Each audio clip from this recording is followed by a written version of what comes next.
comes along, get it away. Oh, it's Bartlett. A goal. Roy went sticking in towards the centre. Right side. Richmond are premiers for 1967. The Tigers are fine in 69.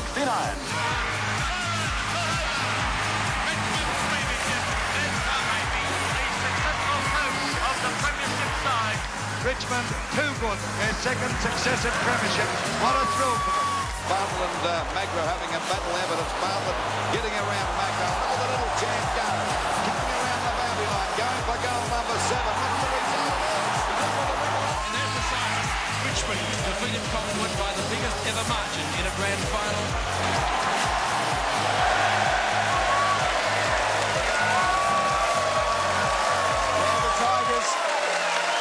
Sensational team, but not since 1980 have they been able to salute. But this year, they've got their best shot at it since 1982. Ladies and gentlemen, please welcome the architect of the revival of the Richmond Football Club, their coach Damien Hardwick and their champion captain Trent Cotchin.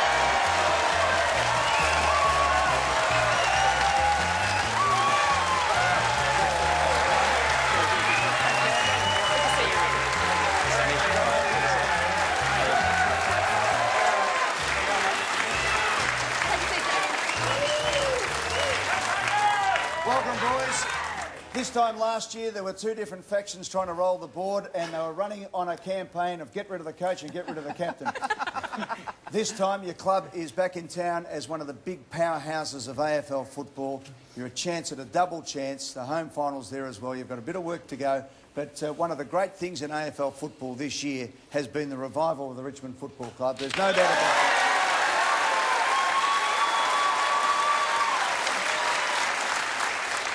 Congratulations. Welcome to big time footy again, Demi. You know what it's like to play on the big stage and win a premiership, but let's talk about this last 12 months for you and sticking to your guns.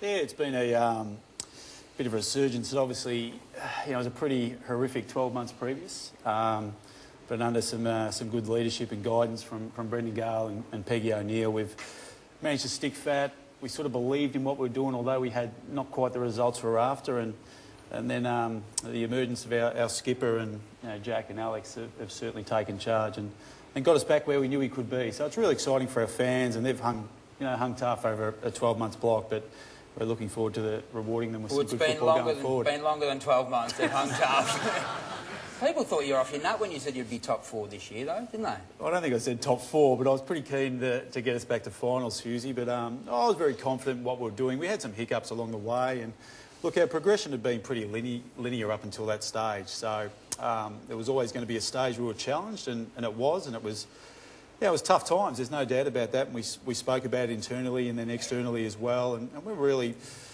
positive about where we are at the moment, but we still know we've got a fair way to go. Trent, can I ask you, when the AFL did the draw at the end of last season, they scheduled you for this week down at Simmons Stadium because they didn't think you were any good either. It's as simple as that. Can you tell us what it's like to be on the ground and now have the Tiger Army roaring and your team playing great football? Yeah, look, I mean, I think the thing that we should always take into account, even last year on the back of some disappointing performances, our fans stuck fat and they always show up, and that's a credit to them.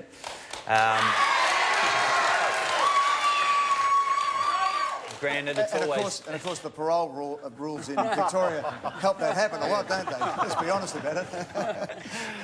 We don't judge down at Tigerland here. We welcome them all. But again, I mean, winning's always good fun. I think it's more about the purity of our footy that we've played this season and the consistency of it. And, that's the message we've tried to get across to our players first and foremost, but also our fans and the like. Now, Damien, let's not ignore the elephant in the room. All this is fantastic, and you've become a Brownlow medalist just this year without doing much. I don't mean without doing much, just you've been given a Brownlow medal, and well done, you're the captain and you're in the 8. But have we going to sign anyone in particular with the name of Dustin? Could you let us know, seriously, you must know that he's either going to play or it's in limbo. Which is it more likely to be? Oh, Sam. Oh, This is a what? question I get a lot. Well, I'm It's hard to asking believe, it now. I know. I don't follow the news too much. I'm asking you because I'm interested. I see him down at a coffee shop in Elwood quite regularly. Jerry's. And I'm never Yes. never yeah. game to ask him in case Well, he he tells just me to... stood up me and Trent for dinner, actually, so he might be... he's in the bad books tonight, will be fair to say, but no, he's... Well, what? Well, he's a very good player, Sam. The free agency era that we're in, I can just tell you Damien. this is going right down your alley. No, Come come very on. excited by this. Do you think, Damien, do you think that Dustin Martin will be at Richmond? Do you have it? Is it? Do you feel it? Do you feel it in your water, mate? Do you feel it? Have you had any indication? You do. Look, I feel he will be there next year. Timo, if it's about... Can I just say... If he stays, if Dustin stays at Richmond and you win a premiership, he will get free drinks for the rest of his life, and for him that could be worth $100 million. No, Trent, you know, you're best mates with Dusty. You know the answer to this question. Even if Dusty doesn't, you know. Well, I think he's going to be a great Richmond footballer for a long time to come, and that's what I'm hopeful of.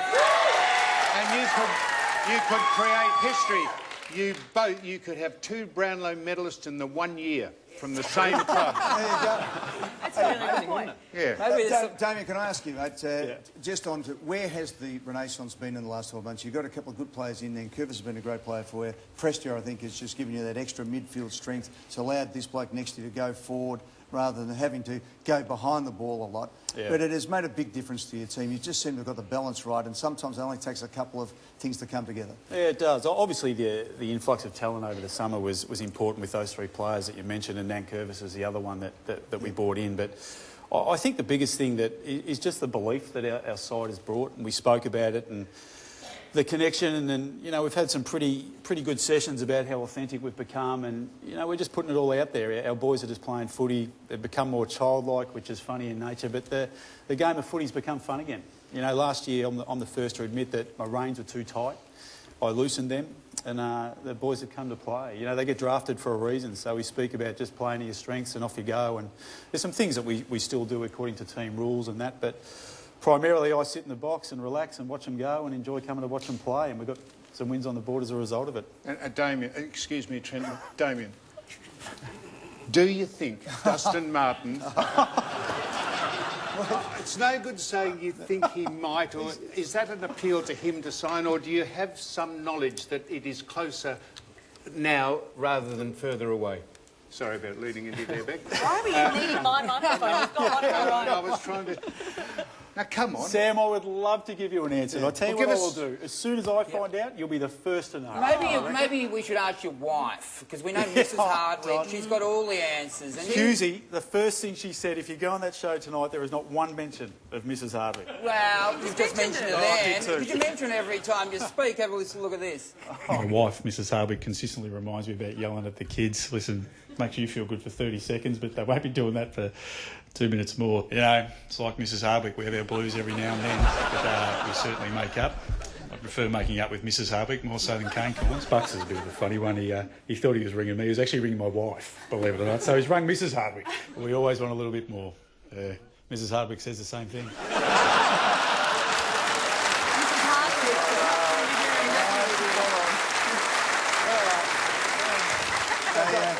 Dusty's saying the same thing as well. It's a little bit more. Yeah, that's right. I just hope the spare key's still out when I get home. Hey, Dimmer, speaking of Mrs. Hardwick, there's a bloke over there who's had to knock on the door and ask Mrs. Hardwick a few questions as well. Maxie Gorn? Yeah, speaking of Mrs. Hardwick, Dimmer, I'm not sure you know, but I share a back fence.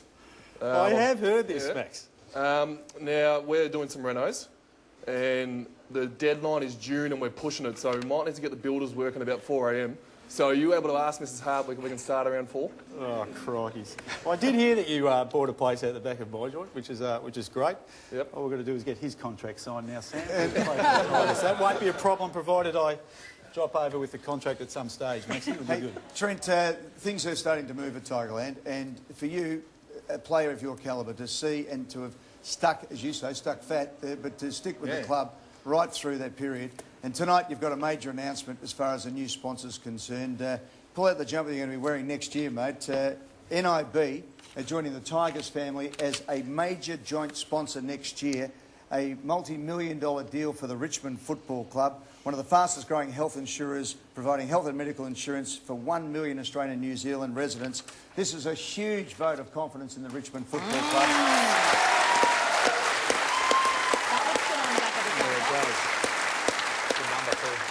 The new marketing campaign at the Tigers next year is also with NIB. It's how it should be, and it's really how it should be. Dimmer said before that the boys are playing exciting, free-flowing football, and you've been left to your own devices once you get out there. Is it a bit like going back to the early days when you were dominating as a junior football, where it is how it should be, just playing free-flowing footy? Yeah, well, I mean, too many times young players that get drafted into football clubs sort of tarred with the same brush and expected to play the same way as this guy. And I think the greatest strength of Dimmer and the coaching staff for you is that, you know, we all complement each other in many different ways, and that's been the messaging, to celebrate those strengths as players. And we've seen it, you know, the likes of our young forwards, our backs, how strong they've been for the season, and a good mix through the midfield. Are you starting to believe you can win the premiership? Well, we've got Geelong this Saturday, and we're looking forward to that game. Yeah, OK. Well drilled. If you make the grand final, your supporters are going to need health insurance, aren't they? It'll be nerve-wracking. Well, you do have Geelong this Saturday down at Simmons Stadium. Let's have a look at the teams as they come up on the board. Geelong defeated by Sydney by 46 points at Simmons Stadium. This is their second game at home in that run home. Damien, you haven't played down at Simmons Stadium. Round 4, 2012. I think you lost by 10 points down there.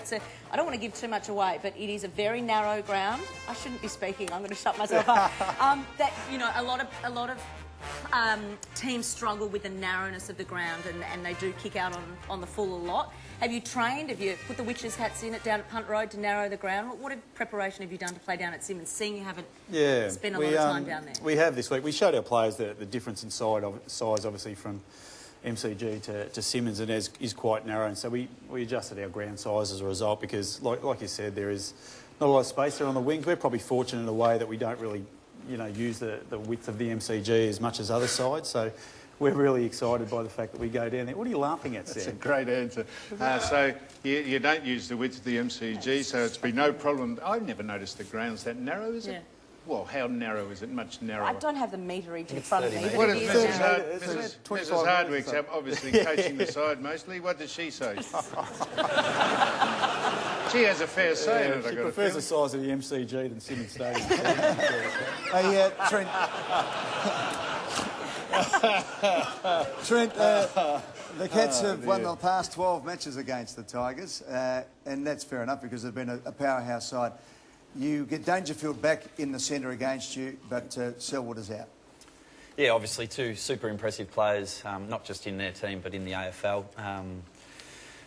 I think the thing with the great teams of the modern era is that they can replace soldiers. Granted, it's very hard to replace that sort of calibre of talent, but a young guy will come in hungrier than ever and want to make the most of their opportunity. So he won't be as good as Selwood, though, will he?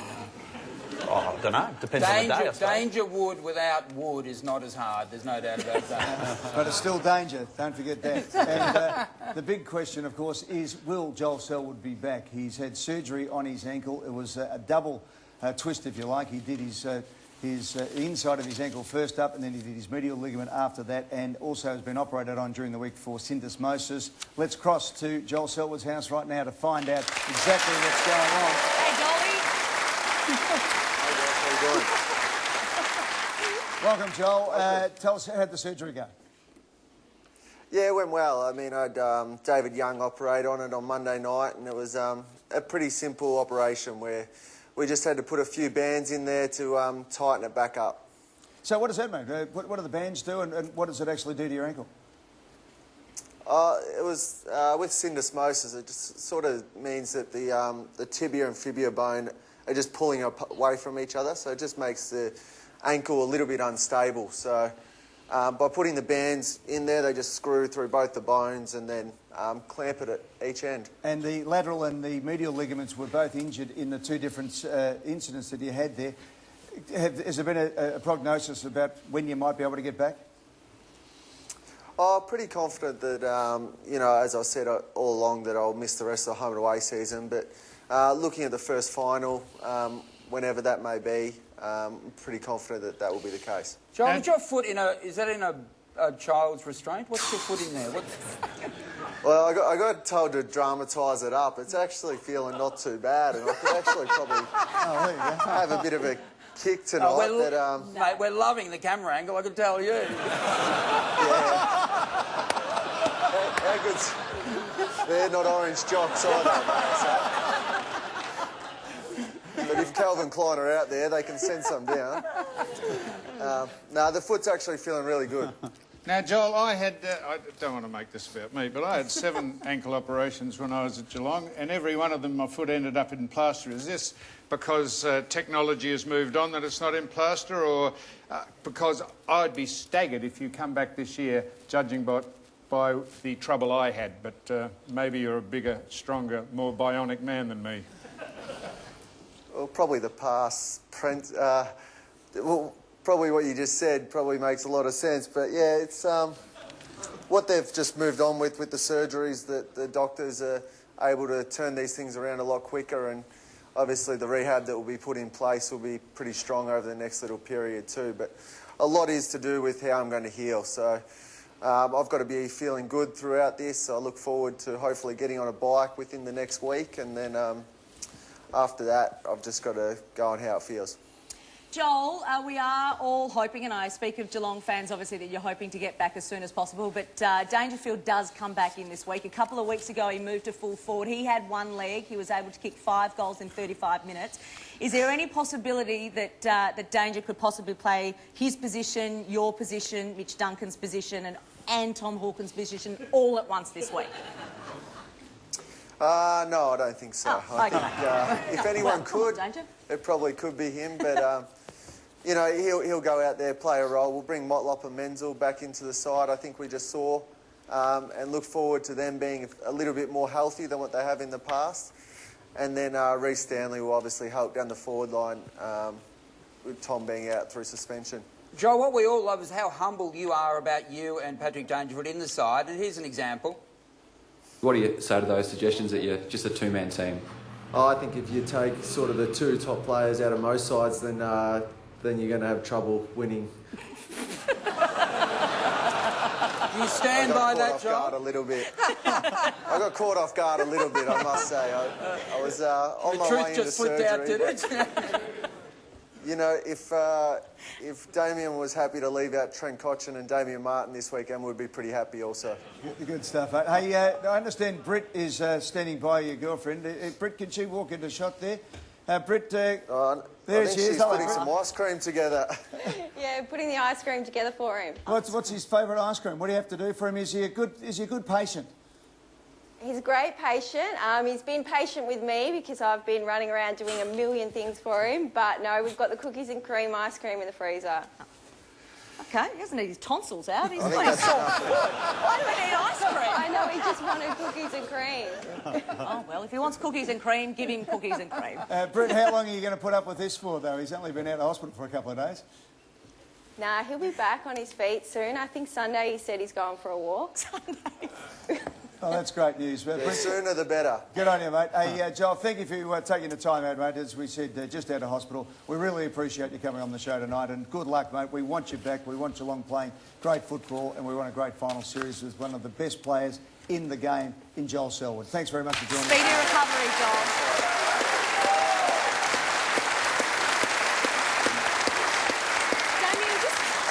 And not having Joel, the captain, in the side, sometimes people would be saying, oh, well, that's great for Richmond, but sometimes it's actually hard to coach against because that's not their normal format, so you're coaching against the unknown. Yeah, it's a really good point you make. We spoke about that today at Match Committee with, Tommy Hawkins going out also, and 3 really good players, and so it does upset the balance of what we are used to and the predictability that coaches like. So, we probably found that obviously with Jack being out the last couple of weeks, that our forward line functioned in different ways. So it's going to be a real test for us.